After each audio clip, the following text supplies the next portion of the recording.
Today we'll be talking about the American Revolution. I was there, 273 years ago. The British were taxing the Americans, the colonized. You Yanks decided that you needed to fight back. I'm not sure why. I think you would have been better as an English colony. But you did. And then there was the American Revolutionary War. Thousands of people died. And lucky for you, you got your freedom. Now you're no longer English. Congratulations to you. Let's talk about Lexington. We were only trying to take the guns away to protect you. What do children do? They fight back and we ended up killing you all. When you came about getting your constitution, you gave the right to bear arms. How completely barbaric. How any Tom, Dick, or Harry in the United States can carry around a gun? How barbaric and disgusting. Good luck with your little constitution thing going on. This has been Tea Time with Emily.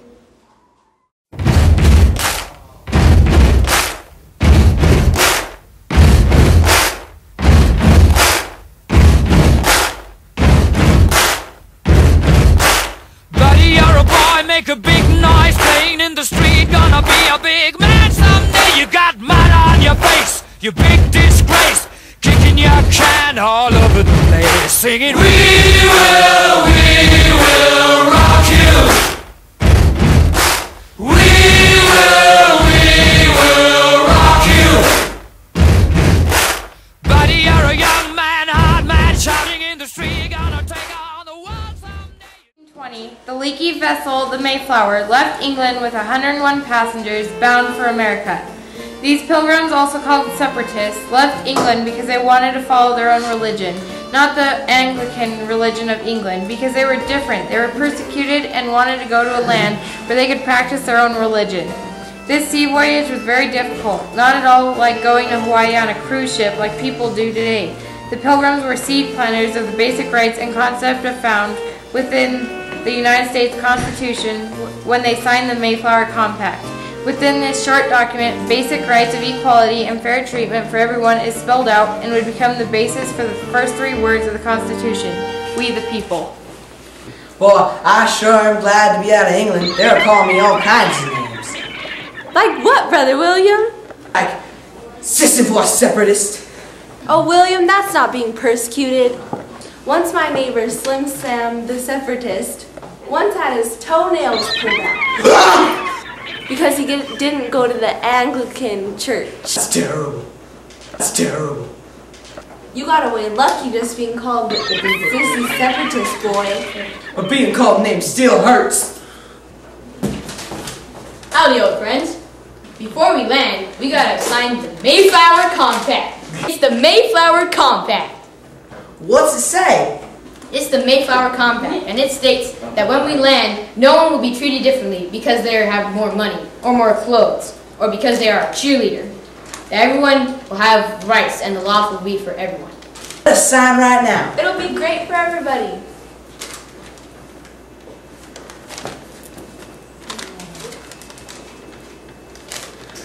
Isn't it great, Brother William?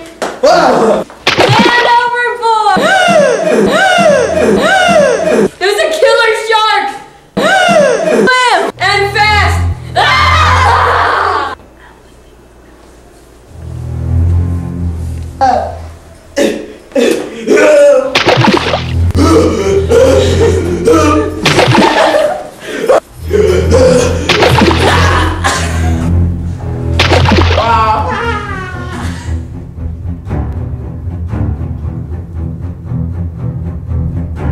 Oh, he's dead!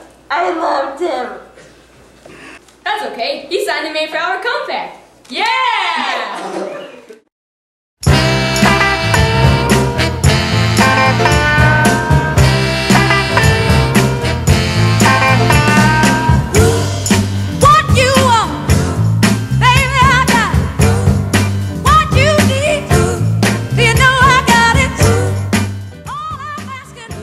Was founded by George Fox. Many Quakers came to America to spread their faith and practice their faith without fear of being persecuted. But the Quakers were persecuted in many English colonies. Quakers were different from most people who lived in the colonies, and many times they were picked on by others. The Quakers had a tremendous impact on the Constitution by planting the seeds of the 13th Amendment, which abolished slavery, the 14th Amendment, which states people will be treated equally with laws that treat people fairly, and the 19th Amendment, which gave the right to vote to women. The scene you are about to see is of a Quaker in the 1630s being picked on because of his ideas. You crazy, cracky Quaker, why don't you go home? This is my home, sister. This ain't your home, you weirdo. Go home, you jerk. Yeah. Your ideas are all wrong. Nobody thinks like that around here. Yeah. How can I leave when you have slaves? Slaves are people too, and they should be freed at once. They're not people, they're property. Yeah. The slave is my property, not yours. Yeah! A slave is a man, not property, and he should be freed at once. Mm-hmm. No! A slave is property! Yeah! This guy is some kind of nut. Let's hang him. Yeah! Hey, what you've done to the Indians is wrong. Pay them for the land or get off. Boo! Let's drag this troublemaker to the hanging tree and string him up. Yeah! The Quakers believed that slavery should be abolished. The way the Indians were treated was wrong, and that women should be treated equal. They were persecuted for these ideas back in colonial America. Today we realize how brave the Quakers were. We owe a great debt of thanks to the Quakers for planting the seeds of freedom and liberty for all people. This really hurts. Mm-hmm. There you go.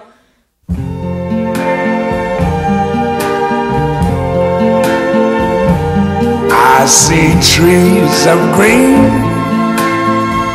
red roses too. I see them bloom for me and you, and I think to myself, what a One of the freedoms that is listed in the First Amendment of the Constitution is freedom of religion. We take this freedom for granted, but early in our history during colonial times, freedom of religion was not allowed in most colonies. In the colonies, freedom of religion was denied to people. In Massachusetts, you better be a Puritan and attend the Puritan church. In most southern colonies, you better have gone to the Anglican church. But thanks to a very important work by a man by the name of Roger Williams, freedom of religion would eventually come to everyone. Roger Williams was the founder of Rhode Island, and this is his story. Roger Williams lived in a Puritan town and openly complained to church officials that it was not right for government to tell people what church that they had to attend. As a result, Roger Williams was persecuted and banished from town. Banished means that they gave him the boot out of town because he believed in freedom of religion. Roger Williams made friends with an Indian tribe. His new friends gave him land which became the colony of Rhode Island. In Rhode Island, Williams created the Religious Toleration Act, which gave freedom of religion for all those who lived there. We all need to remember Roger Williams and his magnificent work in planting the seed which would become freedom of religion, as found in our First Amendment to our Constitution. What is she saying, Chief? She said we're sorry for how you were treated in Massachusetts. You are a good man, Roger. Thank you for sharing this land with us. I promise you, my Indian friends, anyone in this new land called Rhode Island will have religious freedom. We can even worship the Great Spirit in Rhode Island. You betcha, running nose. Freedom of religion is for all people.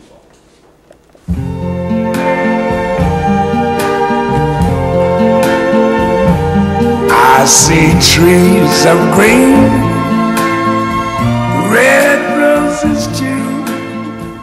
I see them bloom for me and you.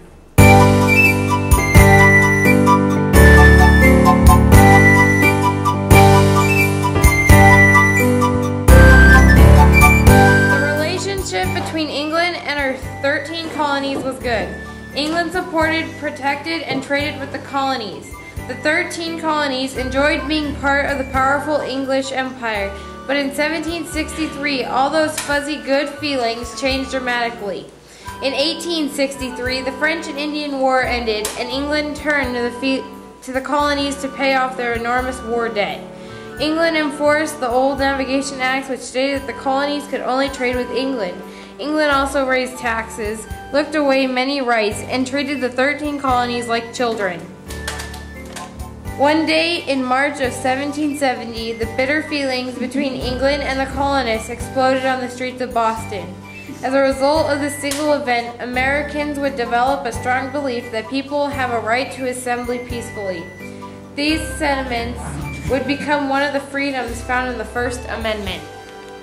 You have those guns. What are you gonna do? Shoot us? Yeah, What are you gonna do? Huh? What are you You colonists, slime dogs, why don't you get off the streets before I shoot a hole in your nose with this pistol? Yeah! Get off the street. What are you, some type of tough guy? You guys are real trouble. You guys better leave, or I'll write a letter to King George III and we'll have him raise your taxes. You want to fight? Put that gun down and we'll see how tough you are. You scrawny little colonists want to fight with me? Mm-hmm. The baddest lobster back in the whole English Empire, and you want to fight me? Yeah, I want to fight. You done for me? Come on, let him go. You're nothing but a little sawed-off redcoat. Oh no! Watch your head. Come on. Why, you no good colonist jerk? That really hurt. How would you like a nice, cold, slushy ball right in the face? Why don't you go ahead and try? I'll blow you to smithereens the size of peanuts. I'm not afraid of you, you lousy redcoat.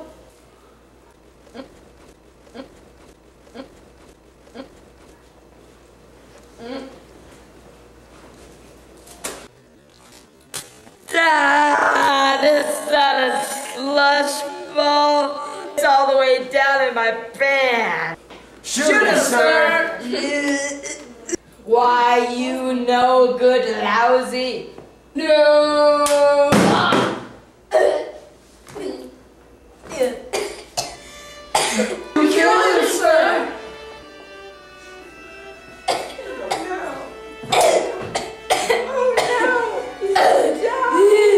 Is that you, Mommy?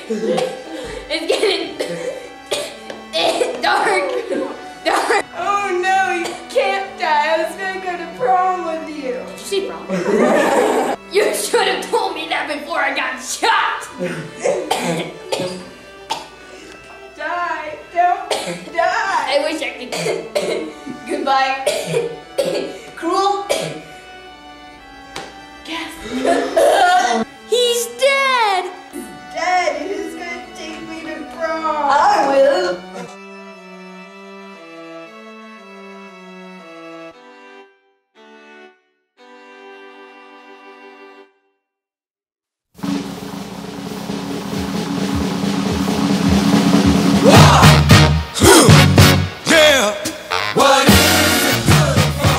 Between England and her 13 colonies grew tense when England denied her colonies the right to representation and attacked without representation.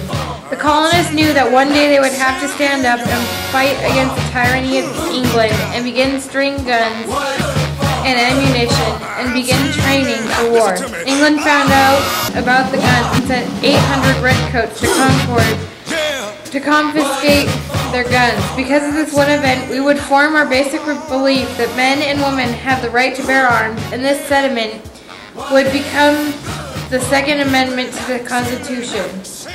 The scene you are about to see is when Colonel John Parker of the Minutemen of Lexington tried to stop the redcoats from reaching Concord to take their guns. Parker and his militia know that they can't stop 800 regular British soldiers. They are just farmers and businessmen. They knew they would not stand a chance against the mightiest foe on the planet, but all were willing to sacrifice even death itself for freedom. They would make a stand today. A man's right to own guns has always been important to Americans, and it is here at Lexington that the seeds of our Second Amendment is planted. Look, Colonel, there's Paul Revere. The British are coming. The British are coming. The British are coming. The British, they're coming. Colonel Parker, the British are coming. What? The British are coming! Oh. Paul Revere, how many of them are there? There's 1,000 redcoats marching right to you, Colonel. Get up. Get up. Get up! Okay. How many did you say again? There's 1,000. Did my friend Patrick Henry say, give me liberty, or what did he say? Death. Death is so permanent. But we'll stand and fight with you, Paul Revere. Hoorah! There the redcoats are! I told you there was 1,000 of them. Halt! There's Lexington with all those traitors. What should we do to him, Major Pickering? Shoot them right between the eyes. That's what we do to traitors. Company, march!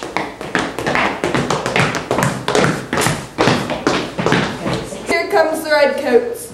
Liberty is worth dying for. Be brave, men. Halt!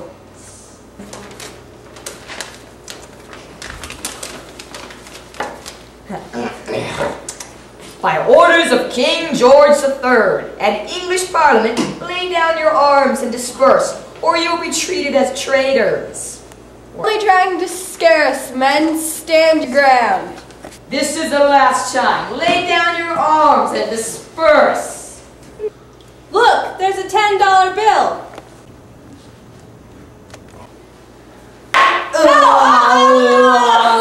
I hit my head. He hit his head. I'm so angry I could shoot you.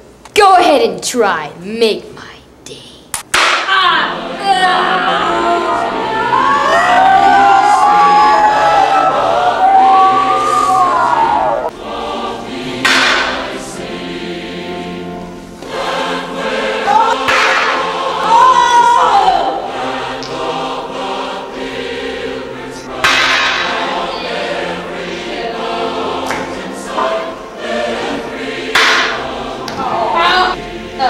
Yeah, excuse me, I got a cake in the oven. I gotta go. Oh, okay.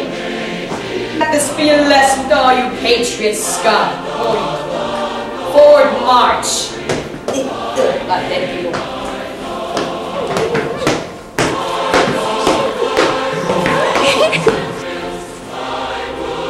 This will always be remembered as the Battle of Lexington, or the shot heard around the world. Ah! The day wasn't over. The other colonists regrouped and armed with truth and liberty. The colonists went on the attack. The British did not find the guns at Concord. Instead, they met stiff resistance from the colonists. Many, many redcoats died that day because they stood against liberty and justice for all.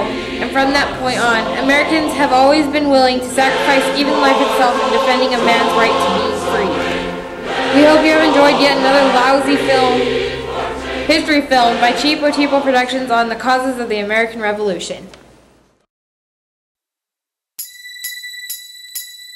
This is wrong. Give them a bottle.